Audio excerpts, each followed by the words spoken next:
No Sopros de Prosa de hoje, vou entrevistar Sidenberg Rodrigues. Ele é palestrante, jornalista e ele é professor da Universidade de Vila Velha e da Faculdade de Direito de Vitória. E é uma pessoa fantástica que trabalha com a espiritualidade e sustentabilidade. Ele consegue fazer a junção dessas duas esferas. E o objetivo dessa entrevista é discutir um pouco com o Cid sobre se essa pandemia está tornando as pessoas mais solidárias, né? O que você acha, Cid? Esse momento que a gente está vivendo, ele tem incentivado as pessoas a olhar mais para as outras pessoas, ou as pessoas estão ficando olhando mais para a situação delas, de perder o emprego, de como se reconstruir? Como você vê esse processo de solidariedade? Beleza, Roy. Primeiro, agradecer a oportunidade de estar aqui com você discutindo, né? Te admiro bastante como jornalista, você sabe disso, e acho que você é uma pessoa que faz a diferença através da comunicação. Então, o mundo vinha aí com um processo de ritmo, por causa da tecnologia, né? Muito acelerado, e ritmo em detrimento de rumo. Eu acho que a gente estava correndo muito sem saber para onde ir, né? Inclusive, a gente, sem saber dos nossos próprios propósitos, a gente era conduzido pelos propósitos do capital, né? Da acumulação, dessa correria maluca toda aí que esse monte de tecnologia trouxe. Então, a infraestrutura, ela dita ritmo, a gente estava nessa correria. De repente, veio uma pandemia, né? E deu uma parada. As pessoas não estavam habituadas para olhar muito para o outro. O individualismo estava muito, muito exacerbado, e também um pouco de soberba, que a gente ainda percebe em algumas pessoas, nesses diversos acontecimentos que tem havido aí, principalmente no Brasil, essas agressões às pessoas por trabalharem em funções, né, hierarquicamente mais baixas, né, mas em termos de importância é alto como todas as outras, porque todo mundo é importante no contexto da rede social. E a gente percebe ainda que ainda tem um pouco de soberba. Mas interessante é que a pandemia, o que ela trouxe primeiro? Ela trouxe um medo da morte. Então, a finitude ela ficou muito perto da gente. Então, as pessoas, se não perderam amigos ou conhecidos, ou pelo menos vendo pelo noticiário alguém, ou parentes, então elas perderam alguma pessoa que de alguma forma deixou de existir. Então, a finitude está batendo a porta. A morte está farejando os lares com esse vírus. E o que acontece com isso, quando a gente sente a presença da finitude? Habitualmente, a gente volta para a humildade, porque a gente vê que a gente é muito pequeno com relação a algumas coisas.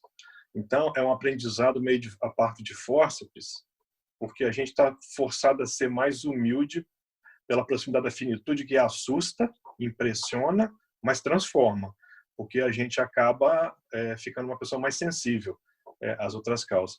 Um outro viés aí da pandemia é que ela é uma ameaça coletiva. Então, se a gente não se unir para debelar esse grande inimigo, a gente pode sucumbir. Então, dentro desse espírito, né, de solidariedade que surge, aí no caso com a ameaça coletiva, é uma solidariedade ainda forçada, porque a gente precisa colaborar para não sucumbir. Então, tem as cooperações internacionais, as pessoas estão fazendo pequenas reuniões e grupos e redes para tentar conter aquilo em seu próprio universo, mas de alguma forma as pessoas estão colaborando e se juntando, se dando conta de que são individualmente partícipes de uma fraternidade universal. Aí você vê os países colaborando, tentando ajudar, tentando descobrir o porquê o vírus está matando mais um tipo de etnia do que outro, porque as comorbidades às vezes importam, às vezes não. Então está tendo essa grande, vamos dizer assim, né, essa grande assembleia global em torno de um inimigo comum, né, que é o vírus.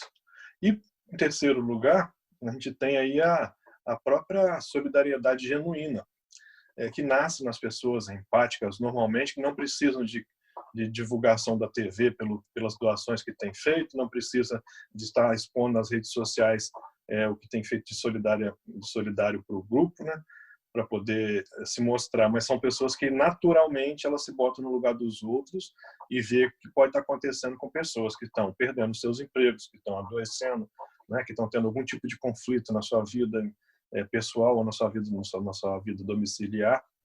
Então essas três questões, eu acho que a pandemia ela trouxe a finitude, que torna as pessoas solidárias pela simplicidade, pela humildade, a ameaça coletiva, que a gente tem que se juntar porque juntos somos mais, ou aflorar essa própria solidariedade genuína que nasce da empatia, do que você está vendo o que está acontecendo no planeta. Atualmente as pessoas estão um pouco preocupadas porque está mexendo muito com o modus operandi do capitalismo, né? Então tem empresas que estão com risco de ameaça de demissão, tem empresas que estão trabalhando mais, vai mudar a estrutura, a forma, vai para o home office. As escolas, universidades, elas estão um pouco perdidas e patinando nesse momento de como é que pode retomar o ano letivo que na verdade já está acabando. Então, assim, há um desafio organizacional, corporativo e também pessoal que está levando as pessoas a refletirem tudo. Inclusive, elas têm que cooperar até para elas existirem. Então, por exemplo, se as empresas não colaboram com a maneira de segurar essa epidemia, de controlar essa epidemia, elas podem parar de vender. Porque as pessoas que não têm renda, não têm emprego, não têm renda, e não têm renda não consomem. Aí não consome o produto, não movimenta, não é comprado, aí para a indústria de transformação, aí depois para a indústria de base, aí para a indústria pesada e vai embora, cadeia, dominó, como nos anos 2008 aí que teve a grande crise econômica mundial. Então, assim, atualmente as pessoas estão sendo levadas a pensar em duas coisas: sobreviver através de um pensar coletivo, né, e como ajudar individualmente aqueles que estão passando por algum tipo de desafio individual. E Cid, essa emergência que gerou a pandemia, né? Você acha que isso vai levar a uma mudança? Você é uma pessoa que sempre discutiu essa questão do capitalismo, que o capitalismo, de certa forma, muitas vezes perde os seus valores e os seus propósitos, que é Uhum.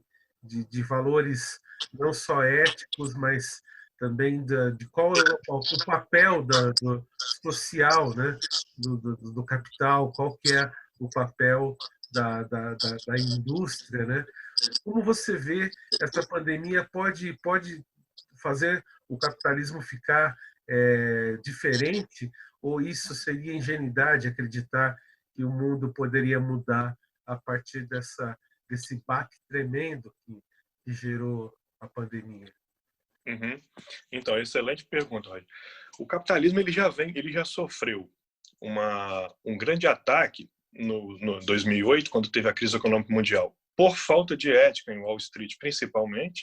A gente vê que nações quase desapareceram economicamente do mapa por causa disso, os problemas econômicos que isso deu, a crise social que isso gerou, decorrente dessa questão, e as pessoas estavam acostumadas a vender muita quantidade de produto e serviço para poucos, né?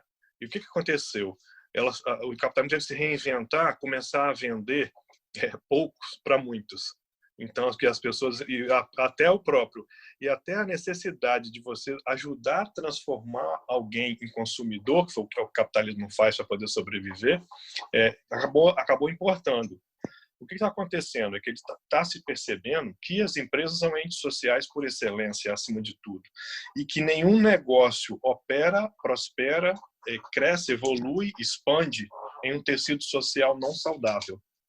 Então, o que aconteceu no tecido social? Veio uma pandemia, né? E isso está mostrando muito claramente, não adianta os negócios serem brilhantes, o produto é altíssima qualidade, né? E o serviço também, assistência técnica, assistência posterior da venda, que se você está habitando um tecido extremamente violento, extremamente explosivo, que pode acontecer, como aconteceu no Líbano lá, a gente não sabe ainda a causa, mas assim, Aquilo é uma boa metáfora que a gente viu explodir o 11 de setembro, a gente já viu as explosões de Paris, toda aquela parte do terrorismo, que o tecido social está degradado, como nos lembrou Bauman antes de falecer, né? O tecido social está esgarçado, foi a expressão que ele usou, e a gente precisa enxergar essa questão do tecido. Então, o capitalismo sempre precisou ver isso. E ele começou a aumentar e diversificar a forma de fazer a parte da responsabilidade corporativa. Porque as unidades menores do capital são as empresas. Então, elas têm que transformar a região onde elas estão. Até pela noção da própria sobrevivência dela ali, né, para o pessoal consumir o produto e para o tecido não ser esgarçado e a violência ou outras carências não levarem aquilo ali a uma falência. Então, agora, mundialmente, o mundo está sendo convidado a olhar assim, existem pessoas, elas importam, elas têm que ficar vivas, elas morrem, né? Existe a saúde, que a gente tem que cuidar e tratar e resolver. Tem que ter uma saúde coletiva, pública, de boa qualidade, porque as pessoas precisam desse tratamento, né? Tem que ter uma ciência evoluída, então você tem que dar foco a isso, dispensar verbas para você fazer investimento em pesquisa, porque o mundo não para e nem o mundo dos micróbios para. Então a gente tem que estar sempre atento a essa questão, né? E também evitar as desigualdades, porque já está provado. Eu lembro que tem um livro do Joseph Stiglitz, que foi do governo Clinton, foi Nobel da Economia também. Ele fala que ele observou nas pesquisas daquele Preço da Desigualdade, que é um livro muito bom dele, ele olhou as pesquisas, ele viu que quanto menor, assim, não quero ter como diz, a ingenuidade de achar que vai ter igualdade de renda, mas quanto menor a distância entre as rendas numa nação, maior qualidade de vida ela tem. Então, está provado que isso aí é uma equação que não fecha se você tiver abismais diferenças de renda. Aí dá exemplo do norte da Europa, né? Como é que as pessoas têm uma qualidade de vida muito, muito maior do que outros lugares, embora seja um lugar menor para você administrar e tem outras características geopolíticas próprias ali, né? Mas precisa de ter um olhar para a minimização da desigualdade. E a pandemia ela trouxe isso, explicitou muito isso. Ela mostrou que a desigualdade mata, inclusive, porque os hospitais, né, precisaram de ser equipados com coisas que não tinham, né, e como morreram as pessoas de menor renda, né, como é que elas foram pegas demais frontalmente pela epidemia. E aí eu acho que isso trouxe uma sensibilidade para o capitalismo, até porque ele está precisando, na verdade, de racionalidade nesse tempo. Né? A racionalidade, acho que ela é mais para perceber, não podem morrer pessoas, isso não é lógico, né? Isso não é permitido. Né? A gente tem que tratar. Sofrimento evitável, você tem que ser debelado. Né? A gente tem condições de fazer isso. Então, tem essas correntes todas que estão nascendo aí, né? Umas já vem há mais tempo, como o capitalismo consciente, que leva valores para o centro da cultura. A gente tem a reinvenção da organização, que olha mais essa questão do holístico dentro da organização e na gestão. Tem a espiritualidade da gestão, que é a sensibilidade, o resgate da raiz emocional da responsabilidade, que é a compaixão, para que seja feita uma reformatação, a formatação dessa relação capital-trabalho, né? E até essa espiritualidade ela traz também uma visão holística de que tudo merece existir, tudo é interdependente, como está sendo mostrado agora a parte de força pela pandemia, e que só vai ter lucro aquele capital que for justo, que for íntegro, né, ético, e as pessoas estão cobrando cada vez mais isso, né, com essa grande vitrine global que todos viramos aí, né, a gente não pode uma prática ou outra que não seja responsável, a gente logo você vê que as pessoas elas denunciam, né, e acabam cancelando, como eles chamam na mídia aí, na rede social, né, cancelando aqueles que não estão aptos. Eu acho que a tendência, Roger, é o capitalismo se sensibilizar e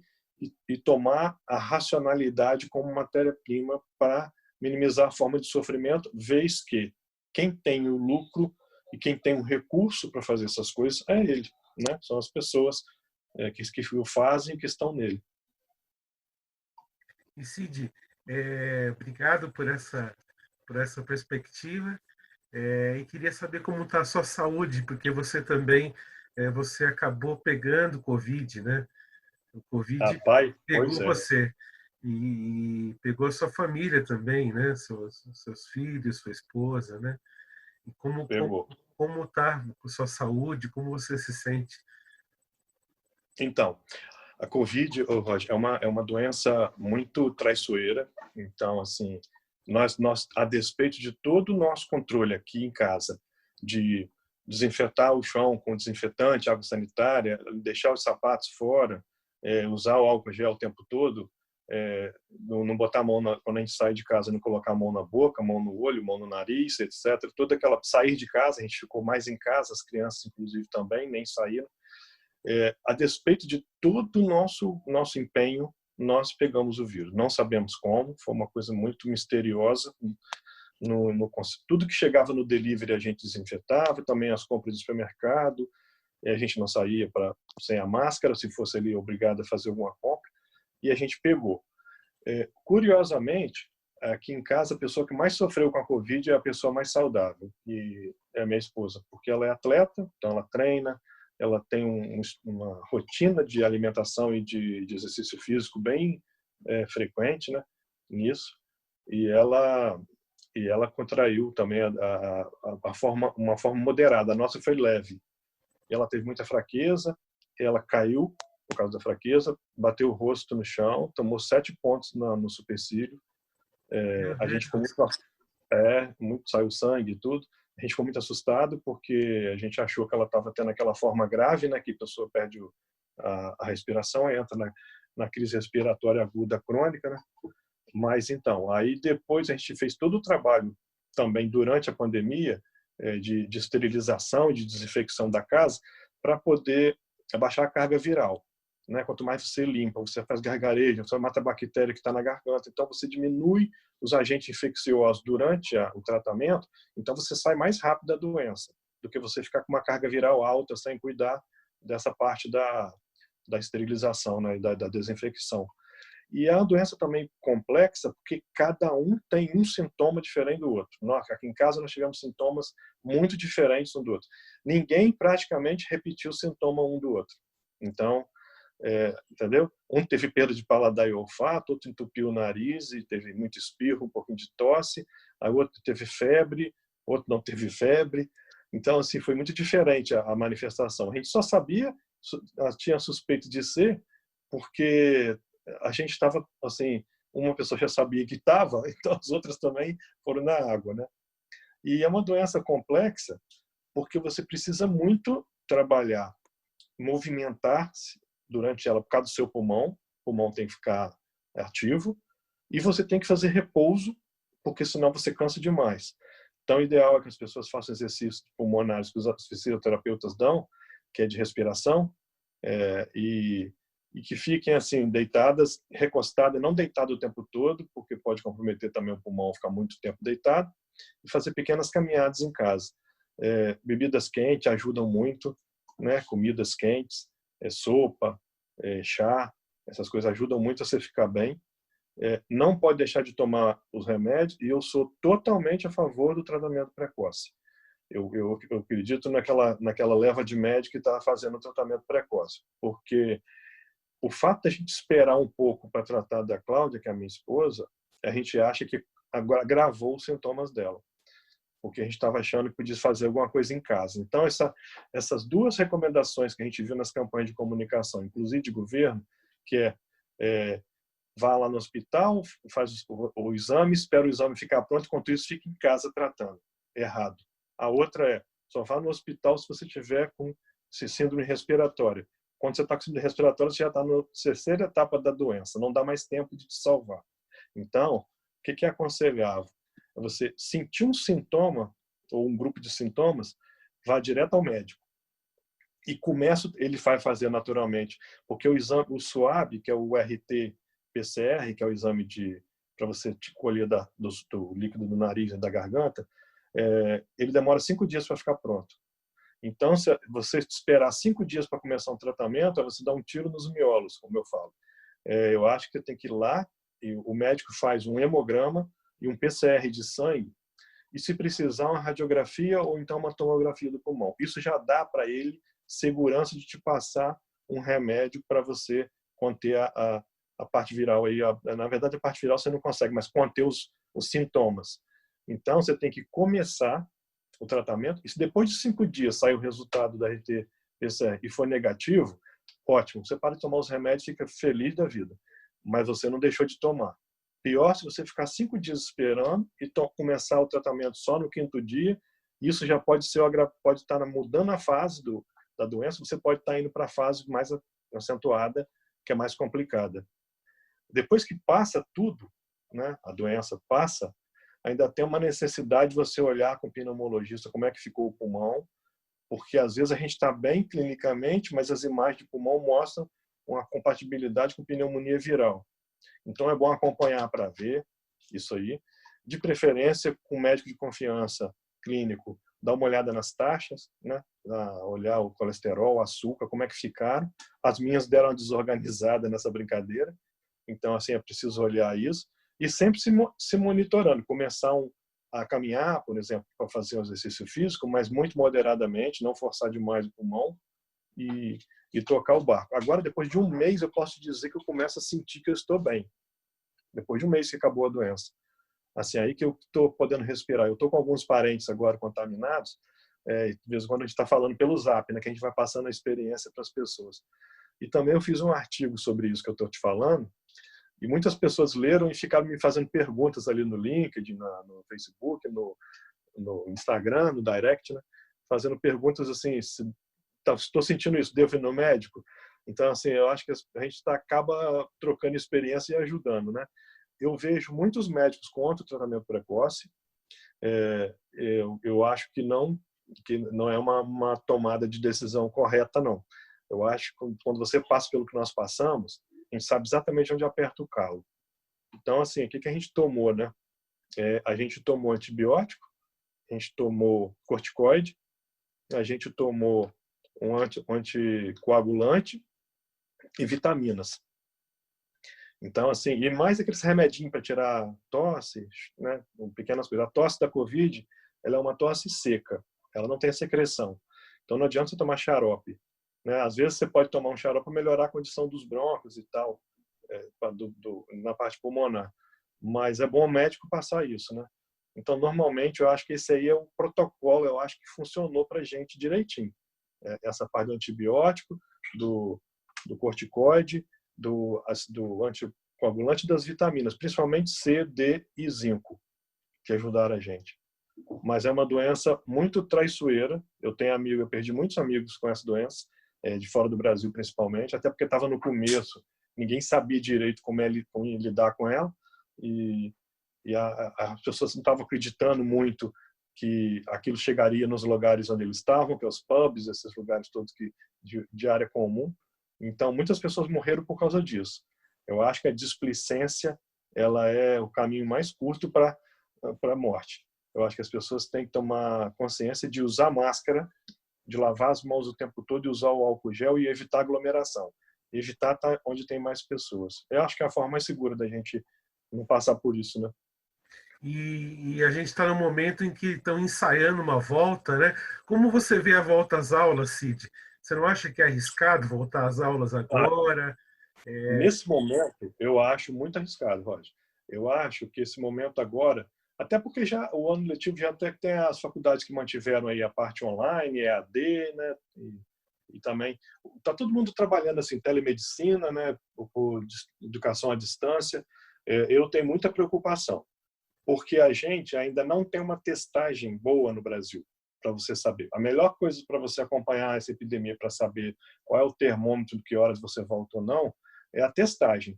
E a gente não teve testagem aqui, né? A gente teve até o nosso presidente até brincou, minimizou aí o grau de gravidade da doença no início, né? Depois acho que ele viu que estava pegando.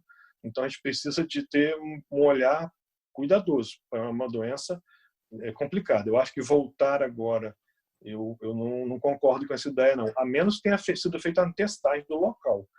Apesar de saber que os locais as pessoas transitam de um lugar para outro, né? Uhum. Mas eu acho que precisa fazer uma testagem em massa para descobrir aí como é que está evoluindo isso. Até porque já tem caso aí mostrado, né, de reativação de vírus em pessoas que tiveram a Covid e de reinfecção de pessoas que já tiveram testagem negativa a voltar a ter a positiva. Então, assim, não estamos lidando com um vírus conhecido nem com uma doença fácil. É uma doença que é aquela história, ela fica com sintomas leves, mas na hora que ela fica complexa, eu tive um colega aqui na região que eu moro, ele começou com sintoma leve, não cuidou, tomou Novalgina, essas coisas básicas, ficou brincando com aquilo uma semana. Segunda semana ele foi para o tubo, foi entubado. Então, assim, você não sabe, pode ser que segunda semana a pessoa saia da doença. Pode ser que a segunda semana a pessoa fique só com mais febre, mas pode ser que o pulmão da pessoa seja tomado com um festival de infecção que esse vírus causa, de inflamação, e isso aí causa muito problema. E essa doença ela é meio paradoxal, né?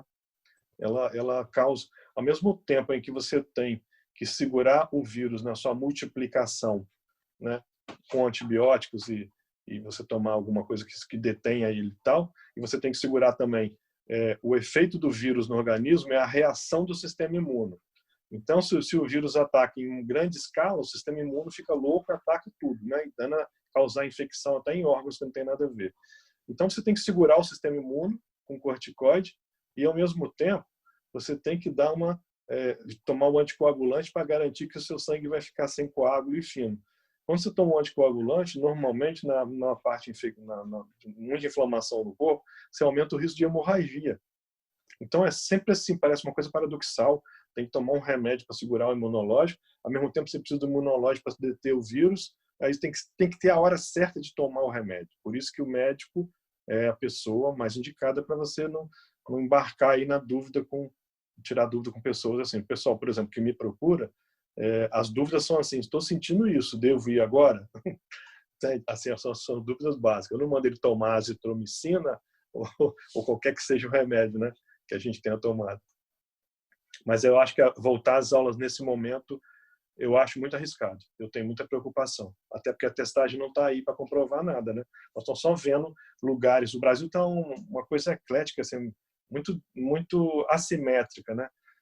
No norte já tem uma reação, no sul está começando a ficar com muita infecção, o sudeste parece que já começou a cair aqui mais, né? São Paulo e Espírito Santo. E ao mesmo tempo as pessoas liberam as coisas, volta tudo, né? Como tem acontecido em outros países. Então eu sou pela contenção. Eu prefiro, por já ter passado pela doença, saber o que ela é, eu recomendaria que as pessoas não voltassem agora, não.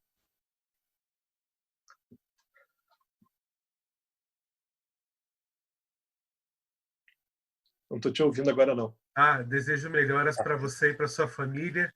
Agradeço muito a entrevista, é sempre muito bom falar com você. Obrigado. E espero voltar a falar com você em outros momentos também sobre sustentabilidade. Eu tenho pode ver. Maior prazer. Um abração para você. Um abraço, Cid.